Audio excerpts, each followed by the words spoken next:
Hi everyone, my name is Cynthia. Let's talk books. Today I'm here to talk about books numbers 66 through 70 of the books that I'm reading in 2023. So let's get right to it. Book number 66 is Queen of Exiles by Vanessa Riley. So this is a book that I did a dedicated review to, so I'm going to limit what I say here, but if you're interested in my more complete thoughts, go to my video. This is a book that I received free via NetGalley with no obligation to speak about it, but it's one that I really enjoyed. And I think one of the things that I want to highlight is how wonderful of a historical fiction writer Vanessa Riley is. And if you haven't read her and you like reading historical fiction, or you want to read historical fiction, I think you should definitely check out her books, including Queen of Exiles, because what she is doing with her historical fiction is focusing in on the stories of Haitian female leaders. These are oftentimes the wives of military leaders, but also played an important role in Haitian history that are often ignored. And historians have actually been ignoring Haitian history and the Haitian Revolution for quite some time, not completely, and actually in the last few decades historians have been doing a better job at focusing on Haitian history. But what Vanessa Riley is doing here is just absolutely wonderful. And in Queen of Exiles, she's following the one and only queen that Haiti ever had. They had an emperor and an empress, but this is the only king and queen they ever had. And it follows her after exile. Her husband has committed suicide. The kingdom has ended, and a new phase in Haitian history has begun. And this is all right at the beginning. She is in exile, and she's trying to figure out what is the role of a former Haitian queen in Europe. She's in Europe, and it's not out of the realm of possibility. There are plenty of former kings and queens running around Europe, but she is a black queen. And what does that look like? And we see her struggling with how to parent her two remaining children. Also trying to figure out, not just her place in the world politically and culturally, but also as a woman who may have lost the love of her life, but is still a woman with needs. And I just really enjoyed that. It is a story that goes back and forth between different timelines, but I think that the historical aspect is just so incredibly well done. Okay, I've spoken more than I thought I was going to already on that book. The next book that I finished was Night Broken by Patricia Briggs. This is one of the books in the Mercy Thompson series, which is a series that I have really been enjoying. But I have to say, the Mercy Thompson series is also one that has some issues, especially because Mercy Thompson is part indigenous, and that indigenous identity plays an important role in the story. And Patricia Briggs is not an indigenous author, and so the representation of indigeneity here is suspect. Someone who did not grow up in an indigenous community, I can't say much about the representation there other than I know the author is not indigenous. I've been enjoying this urban fantasy series because it is quite cozy, and it's thrillerish. Every book has some sort of big bad, some sort of crisis that the heroine has to solve. But I really enjoy the cast of characters. There's a werewolf, there are fae, there is a vampire, there is the dynamics of the wolf pack. There's a lot of intricacies that, and so reading these books become like comfort read for me. But I've also I'm done, I think, giving them a star rating because I read them for a particular reason, and I pick them up usually when I need something that's going to make me happy. And I think that I'm not the right person to speak on the quality of the representation, for example. All right, the next book that I finished is Killing the Black Body, Race, Reproduction, and the Meaning of Liberty by Dorothy Roberts. Dorothy Roberts is a scholar that is like the scholar to read on race and reproduction.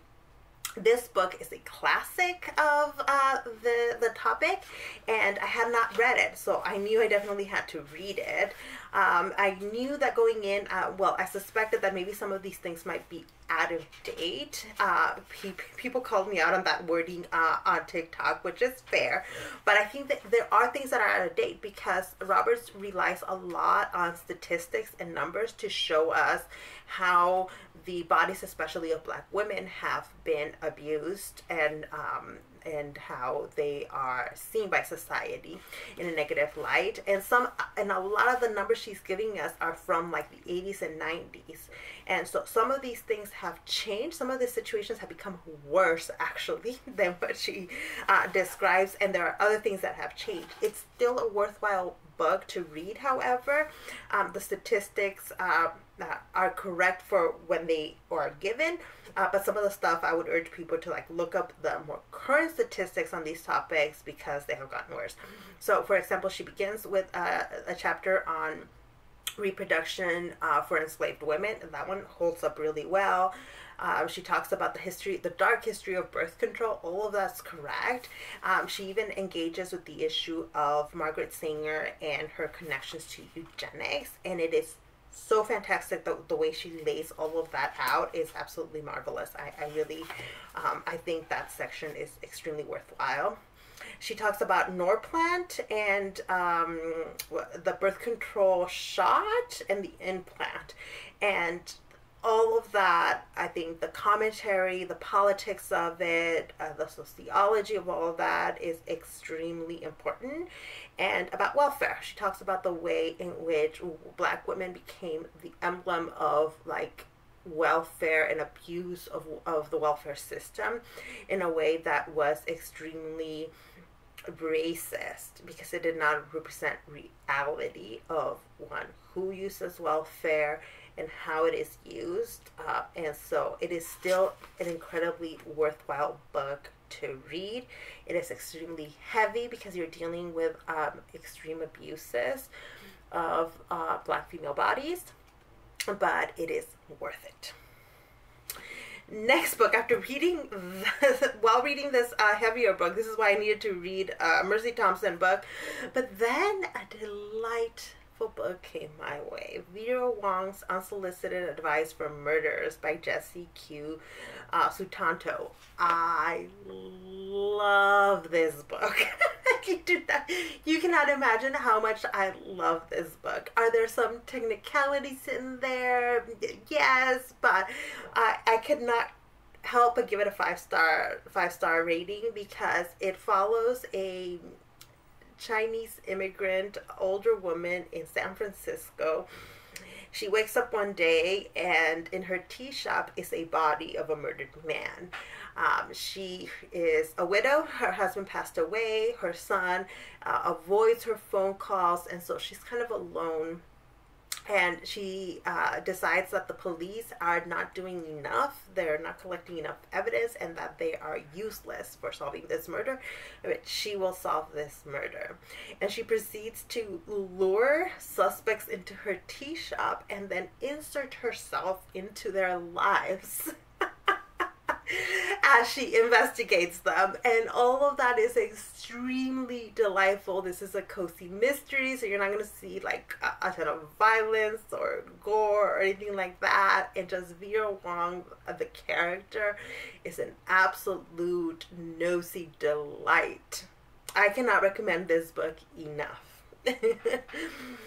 All right, and then book number 70 is Things We Lost in the Fire by Mariana Enriquez. I buddy read this with my friend.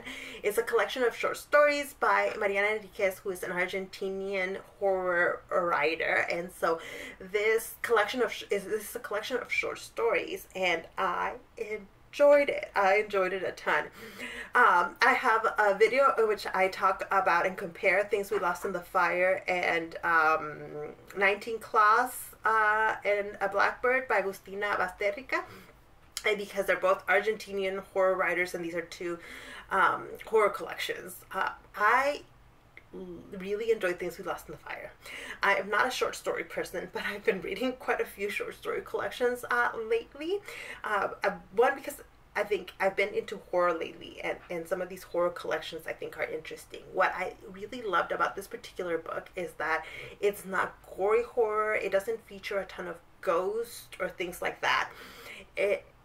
Instead, it's more like social horror. It's about the unknown, the things in society that occur, that are bothersome, where there might be horror there, but you have to look below the surface for it. And I found that approach to be absolutely brilliant. Just brilliant. I cannot praise it enough. Not every short story worked for me. There were quite a few that I felt were maybe a little bit too long or too short, or just didn't get my attention as much, but there were enough in here. And in fact, the short stories that I remember the most come from this collection. And so there's something really powerful, really interesting going on in a lot of these short stories, and I think that it's worth checking out if you are at all interested in it. So all right, those are it. Those are books 66 to 70 of the books I'm reading in 2023. I have a little bit of catching up here, but not a ton left. I've been reading some longer books, taking my time with others, balancing really heavy historical nonfiction with with horror. But also romance. You'll see some romance coming up later on. It's still my #1 most read genre, but horror is a very close second now. So there's that. If you've read any of these books, if you want to recommend any horror to me, please do. If you want to recommend some cozy mysteries or romance novels that can help balance out the heavier stuff, I would also very much appreciate that. Thank you so much for watching this video, and I'll see you in the next one. Bye.